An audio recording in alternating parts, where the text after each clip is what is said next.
abrir hoje, mesmo não sendo o que eu vou estar meditando junto com os irmãos, mas corrobora com o tema de aniversário da igreja, louvado seja Deus, que é uma das passagens que fala muito ao meu coração, que me incentiva muito, a obra missionária.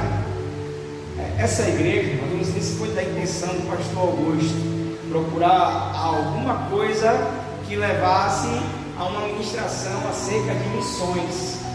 Missões flui aqui nessa igreja, ganhar almas flui de forma natural. Mesmo não vou buscar uma passagem do tema para o aniversário da igreja, a passagem fala sobre ganhar almas. Atos capítulo 2, versos 42, eu vou ler até o 47. Louvado seja Deus. Aleluia. Amém, Senhor. Glória a Deus. Diz assim, eu vou ler do 41 para fechar com um contexto. Então, os que aceitaram a palavra foram batizados, havendo um acréscimo naquele dia de quase 3.000 pessoas, e perseveraram na doutrina dos apóstolos e na comunhão, no partir do pão e nas orações. Em cada alma havia temor, e muitos prodígios e sinais eram feitos por intermédio dos apóstolos.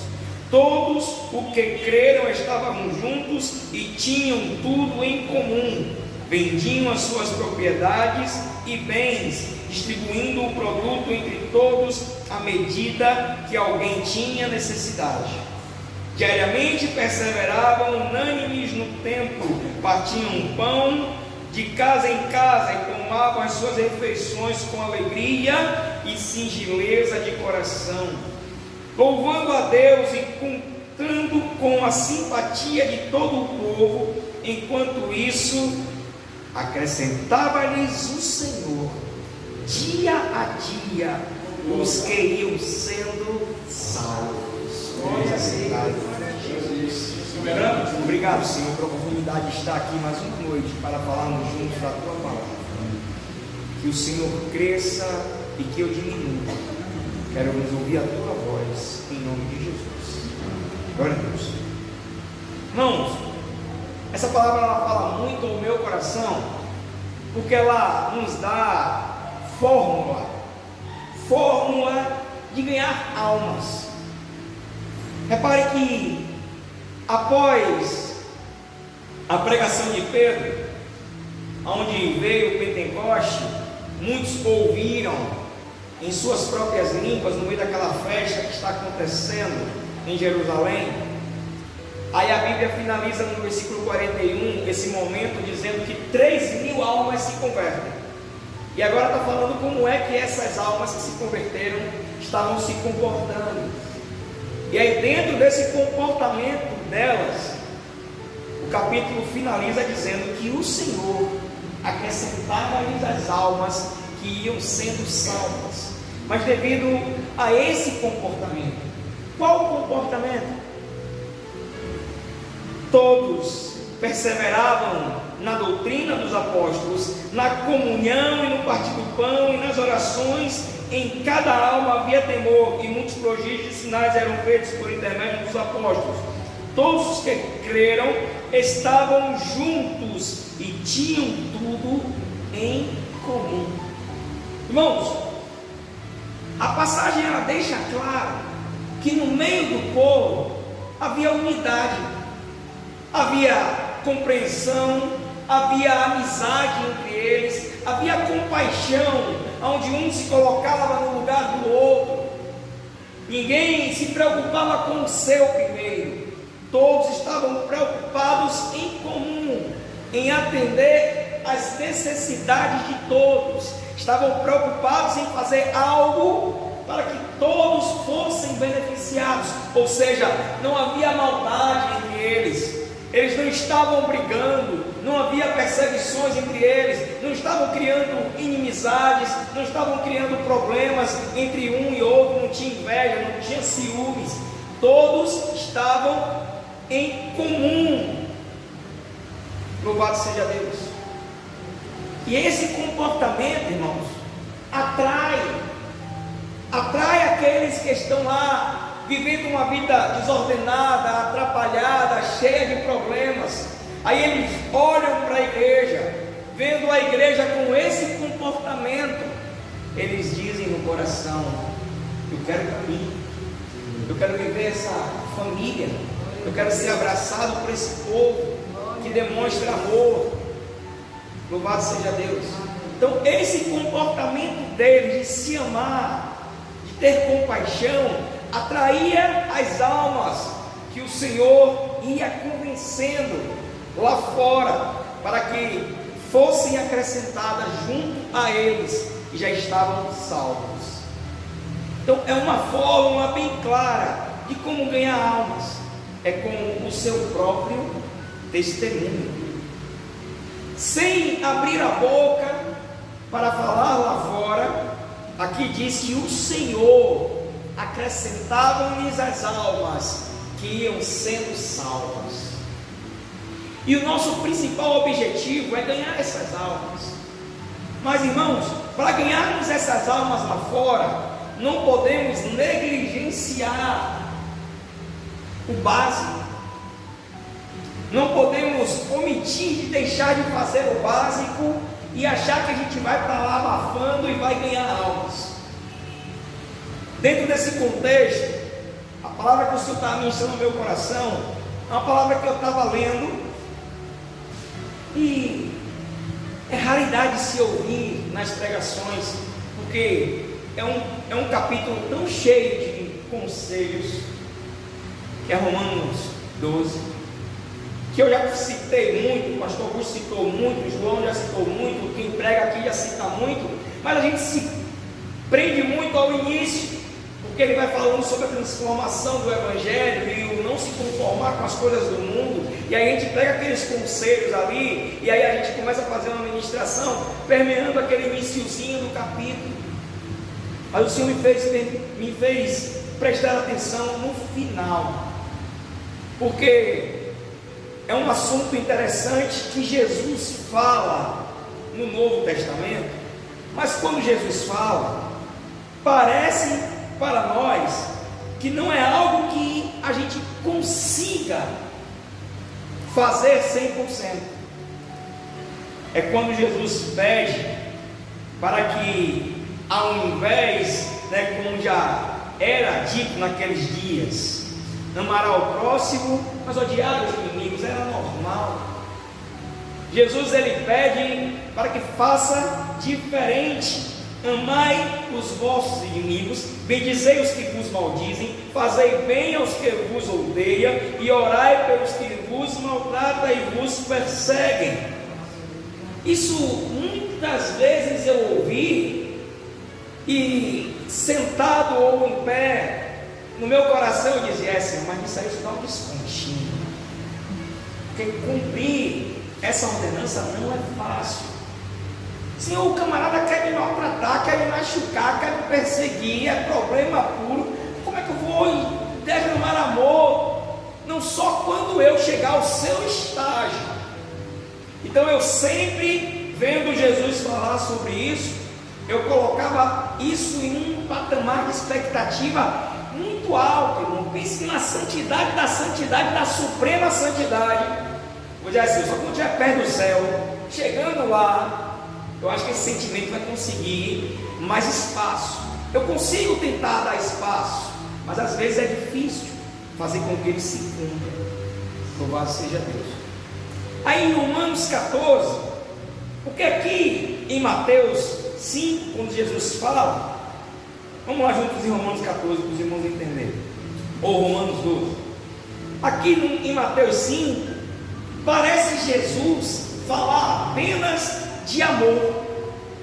Então, como a gente vê Jesus falar, aí a gente pensa: Jesus, para o Senhor, que é o amor em pessoa, que não mediu esforços para estar aqui na terra, para passar por esse processo de morte por mim, que me ama independente das condições, que o seu amor não tem condição para que permaneça. Paulo, tentando falar do amor de Jesus em Romanos 8, ele disse: olha aí, de maneira de que nem a morte, nem a vida, nem os anjos, nem potestades, nem principados, nem o presente, nem o porvir, nem a altura, nem a profundidade, e nem nenhuma outra criatura poderá nos separar do amor de Deus. Aí quando eu vejo isso, e é o amor de Deus que está em Cristo Jesus, aí eu vou para Mateus e Jesus dizendo para eu amar. Aí eu digo: Jesus, para o Senhor ter esse sentimento é fácil para o Senhor, porque o Senhor é um amor em pessoa. E aí a gente apenas aceita quando a gente tem atitudes que destoam a essa passagem, porque quem fala é Jesus, não é alguém natural. Então, para eu amar a esse nível, aí eu penso: poxa, eu preciso estar ao nível de Jesus. E aí a gente apenas aceita. Mas eu lendo aqui em Romanos 14, o Senhor me deu um estalo para um outro entendimento muito mais importante. Romanos 14, versículo 18. Olha o que diz: se possível, quanto depender de vós, tende paz com todos os homens. Não vos vingueis a vós mesmos, amados, mas na minha tem uma colocação que não sei se está diferente da de vocês, mas dai lugar à ira, porque está escrito: a mim pertence a vingança, eu retribuirei, diz o Senhor. E fechando, ele diz: olha, pelo contrário, se o teu inimigo tiver fome, dá-lhe de comer, se tiver sede, dá-lhe de beber, porque fazendo isto, amontoarás brasas vivas sobre a sua cabeça. Não te deixeis vencer do mal, mas vencei o mal com o bem. O Senhor falando isso ao meu coração, eu ainda estava preso a esse entendimento de que Jesus é Jesus, eu sou eu. E aí eu disse: Senhor, mas ainda assim tem momentos que não é fácil eu tratar bem aquele que quer realmente o meu mal. E às vezes você sente isso, que tem pessoas que querem o seu mal. E aí o Senhor me fez lembrar de uma passagem, e fui lá meditar nessa passagem, e fui ver o retorno dessa passagem, depois de uma atitude com esses conselhos. Louvado seja Deus. Ele começa a falar no meu coração acerca de liderança, e independente daquilo que eu esteja liderando, porque hoje, mesmo sem eu ter procurado, eu estou envolvido, aí não só tenho esse posicionamento que está em algumas áreas da igreja, exercendo liderança, mas lá fora também alguns empreendimentos. Então hoje eu me vejo sem ter procurado, mas pessoas me olhando, assim como você nesse momento, que sabe, eu estou aqui na ministração, ou seja, está partindo de mim a mensagem da noite. A expectativa de vocês é o que vocês estão ouvindo. Aí às vezes eu me encontro com pessoas lá fora, eu tenho muitas coisas a fazer que eu sozinho não vou conseguir, preciso delegar. E na hora que você vai delegar, tem alguns que estão ali colados e você sente, quer ter sucesso com você. Tem alguns que estão ali colados e você sente, ele quer que você desça para o insucesso dele. E aí vem esse momento, o Senhor falando ao meu coração: irmãos, isso de amar quem nos odeia, quem nos persegue, está além de amar simplesmente, está além do sentimento do sacrifício. Porque quando eu fechei na ótica de que a minha atitude, o meu comportamento diante dos meus inimigos é de sacrifício, aí eu penso: não, eu não quero sacrificar em prol desse, não merece. Eu não quero sacrificar em prol daquele. E aí a gente coloca dentro dessa linha de que se eu quero realmente me dedicar a sacrificar ou não. E ainda o Senhor falando no meu coração: não, você não está entendendo. Não é sacrifício. Não é apenas se abster de aceitar uma afronta. Não, você tem que entender que, como está escrito em Atos, que nós acabamos de ler, todos estavam juntos, todos estavam em comunhão. E para chegar, irmãos, àquele sentimento de todos estarem naquela sintonia, teve que se haver muitos sacrifícios. E aí, depois que consegue alcançar a sintonia, os benefícios são muito maiores. Se você vê o que nós acabamos de ler, diz que é para que se amontoe, versículo 20, finalzinho do versículo: eu fazendo pelos meus inimigos, o que vai acontecer é amontoar brasas vivas sobre a minha cabeça. Então a primeira ótica a ser mudada é de que o benefício, quando eu sacrifico em prol do outro que me afronta, e eu tento atender às necessidades dele, como o apóstolo Paulo está aconselhando aqui. Pelo contrário, se o teu amigo, se o teu inimigo tiver fome, dá-lhe de comer, se tiver sede, dele de beber, porque fazendo isto, amontoarás brasa viva sobre a sua cabeça. Ele está dizendo: olha, deixe nas mãos de Deus. O versículo anterior, o Senhor está dizendo: a mim pertence a vingança, e eu é quem retribuirei. A você basta fazer aquilo que eu estou te pedindo. E ainda assim parece ser algo espiritual, mas não é só espiritual.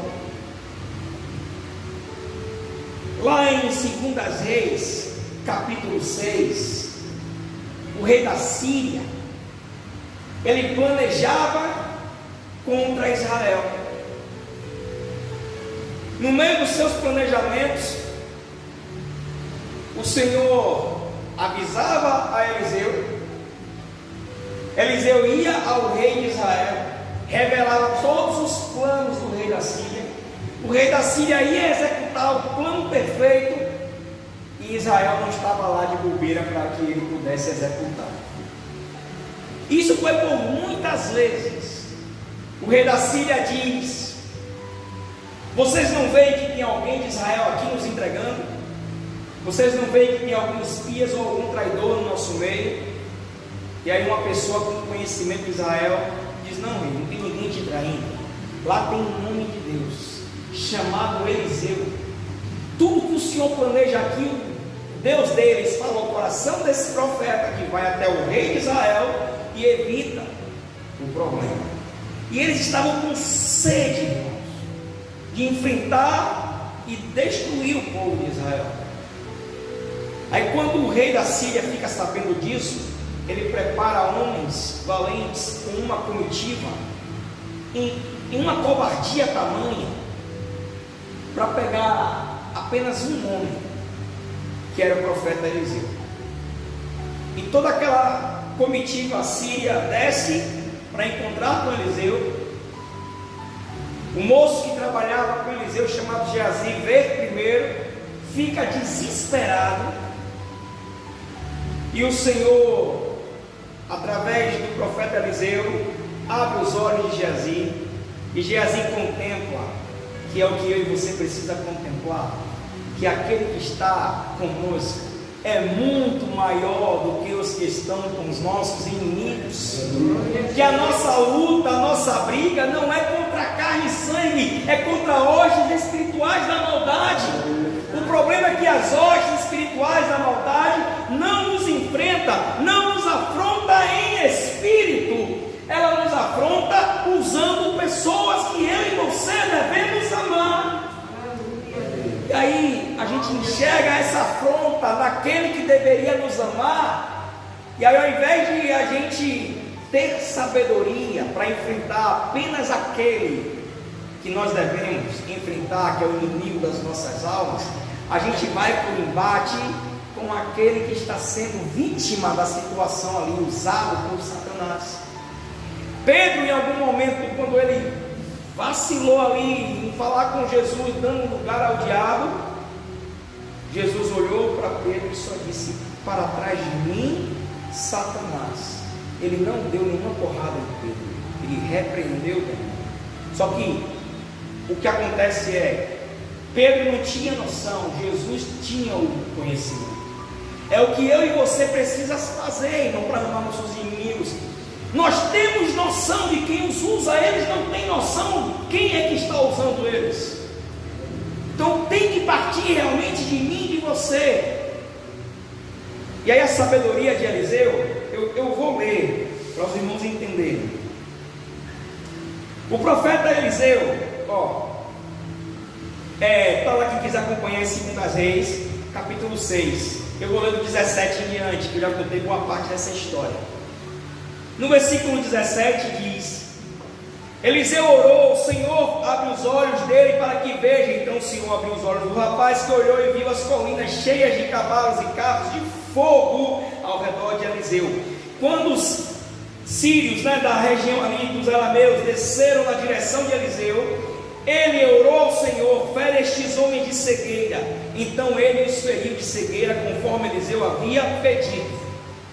Eliseu lhes disse: este não é o caminho, nem esta é a cidade que procuram. Sigam-me e os levarei ao homem que vocês estão procurando. E os guiou até a cidade de Samaria. Assim que entraram na cidade, Eliseu disse: Senhor, abre os olhos destes homens, para que possam ver. Então abriu-lhes os olhos, e eles viram que estavam dentro de Samaria.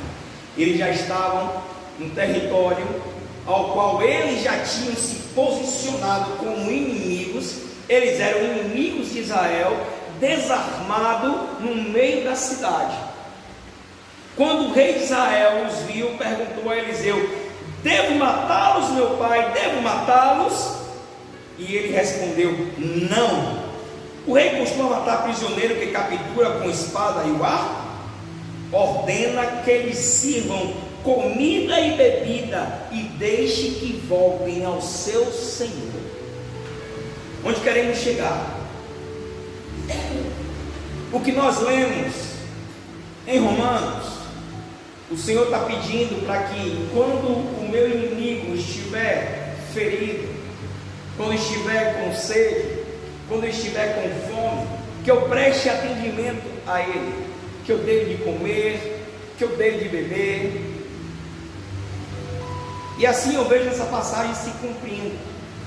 Samaria se coloca aqui na condição de prover aos inimigos dela o que comer e o que beber. Esse momento do contexto aqui, irmãos, é uma guerra. O rei da Síria, ele estava com sede, ele queria matar o povo de Israel.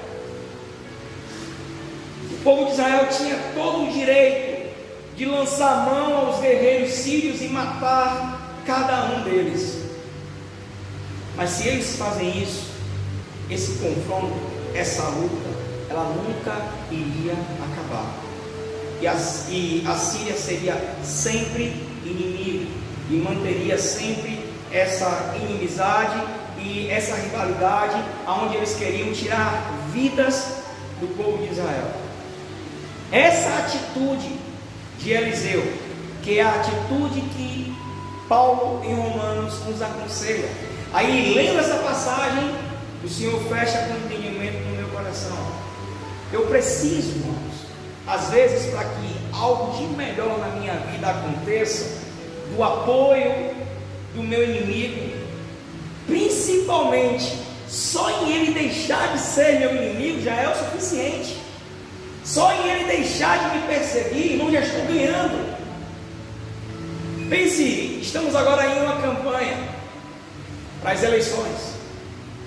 A maioria dos candidatos, eles não estão lá promovendo o seu plano de governo, eles não estão lá mostrando o que eles querem fazer. Não, eles estão brigando e eles estão o tempo todo um falando mal do outro, um expondo o podre do outro, um mostrando que o outro é pior. Ao invés de eles fazerem o contrário, ao invés de eles mostrarem aonde eles são bons, eles preferem só atacar e desmerecer o que é o seu adversário. Ou seja, todos se posicionam como um inimigo, ninguém ganha nada. Porque a nação que estão aí, querendo governar, é quem perde. Que aí inicia um novo governo, desfaz tudo que não estava fazendo, e aí faz tudo de novo, demite todos que estavam envolvidos, aí admite novas pessoas, e é uma atrapalhação só, porque eles são todos inimigos. Se eles estão próximos, um querendo cuidar para que o outro também se dê bem, para que possa as coisas fluir e o país estar bem, as coisas acontecem, como aconteceu aqui. O rei ordenou que lhe servissem comida e bebida, e depois deixou que eles voltassem, para a Síria, para o seu rei, para o seu senhor. E aí o versículo 23. Leiam aí vocês assim, pode ler baixinho, e depois vocês só dão glória a Deus quando vocês entenderem. O versículo 23, estão com a Bíblia aí aberta.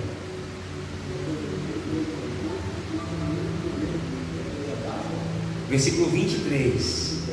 E aí vai isso. E apresentou-lhes um grande banquete, e comeram, beberam, e os despediram, e foram para o seu senhor, e não entraram mais trocas de filhos na terra de Israel. Glória a Deus. Irmãos, essa simples atitude interrompe um confronto para sempre. Interrompe uma briga, uma guerra, um desgaste, aonde eles estavam ali em confronto, um confronto que o povo de Israel não queria, e eles tinham muito mais força. Quando o povo de Israel mostrou que era uma nação amiga, ganhou a amizade.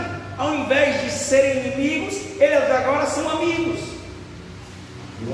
Assim, as tropas da Síria pararam de invadir o território de Israel.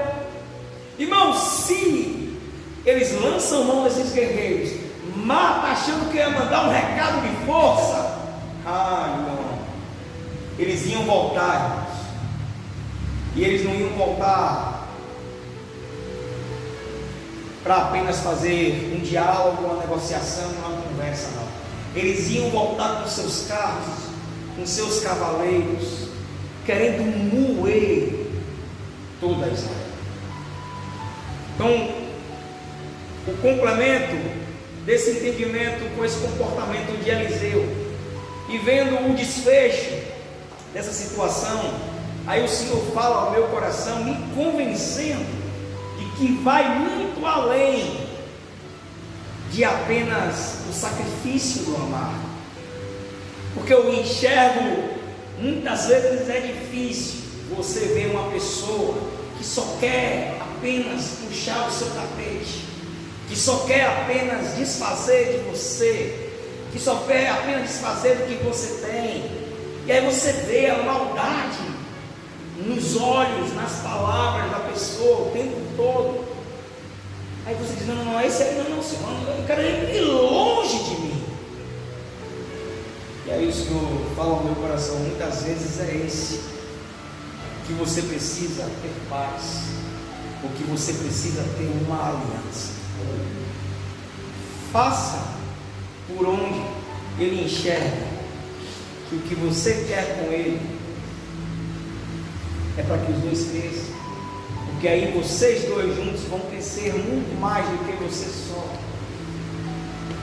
Aí fui entendendo, o motivo do Senhor falar muito aos nossos corações sobre alimentarmos os nossos inimigos quando eles estiverem com fome. Isso já é uma atitude em que você está mostrando a ele, olha, além de eu não querer ser o seu inimigo, eu quero ser seu amigo, e eu quero que você ande comigo para que nós possamos crescer juntos. E encerre um confronto, porque o confronto muitas vezes só vai desgastar.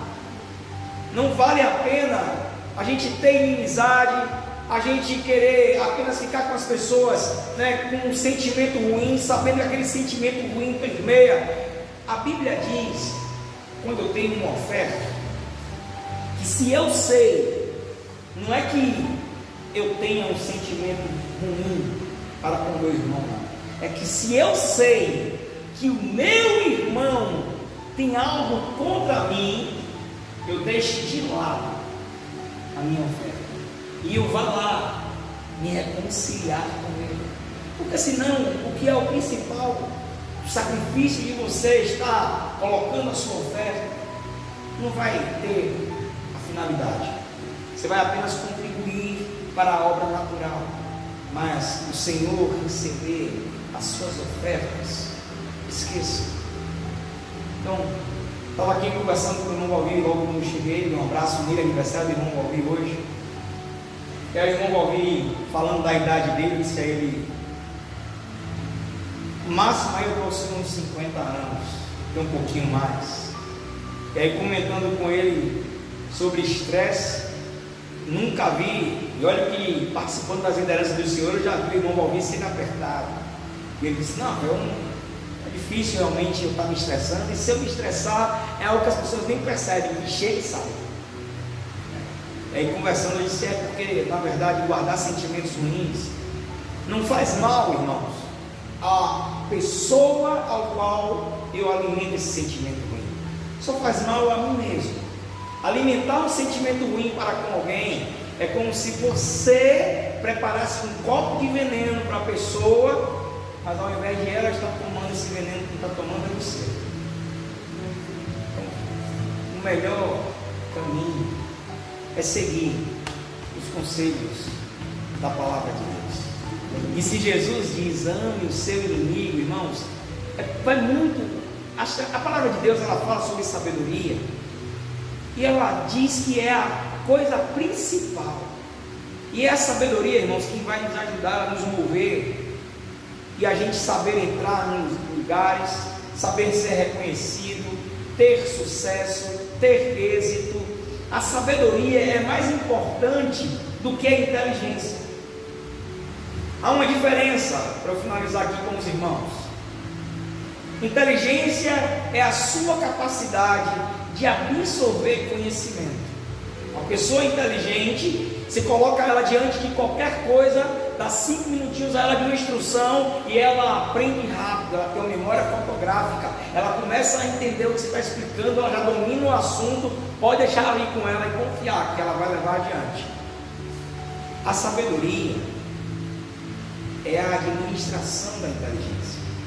É a sabedoria que vai dizer a sua inteligência, ela vai mandar na sua inteligência os momentos em que você vai fazer o que você tem que estar falando, o que você tem que estar dizendo, como você tem que estar fazendo e qual conhecimento você precisa estar despejando. Porque não adianta eu ser inteligente, eu conhecer agora aqui de política, de economia, de muitos assuntos de matemática, de muitos assuntos de beleza, de saúde, de bem-estar, de exercícios físicos, de muitas coisas que eu posso estar aqui no momento em que eu tenho a oportunidade de pregar a palavra de Deus.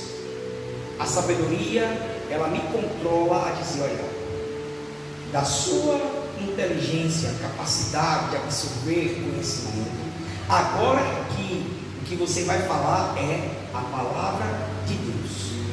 Só. Aí agora eu vou para o meu trabalho e preciso estar liderando algumas pessoas ali. Eu vou falar de conhecimentos do que eles precisam para exercer o trabalho. Ali já não é mais a palavra de Deus. E assim sucessivamente. Então, sabedoria, irmãos, principal é fazer aquilo que a palavra de Deus nos aconselha. E se ela nos aconselha a amar os nossos inimigos, pense, não é por orgulho que Deus quer que a gente tenha um comportamento de sacrifício, não. Ele enxerga os benefícios que vai muito mais além do que apenas sacrifício. Então, por isso, fechando, o melhor é obedecer do que o sacrificar. Amém? Eu agradeço a oportunidade de Jesus, pastor Augusto. Glória a Deus. Graças a Deus. Deus abençoe o Rafael. E ele ministrando hoje sobre que igreja queremos ser. Esse é o nosso tema da ministração desses 3 dias, que agora virou 4, né? Hoje foi o primeiro dia. Que igreja queremos ser? Isso é no particular. Que igreja nós queremos ser? Uma igreja unida, uma igreja que vai prosperar, uma igreja que se separa e cada um cuida da sua vida. Vou lá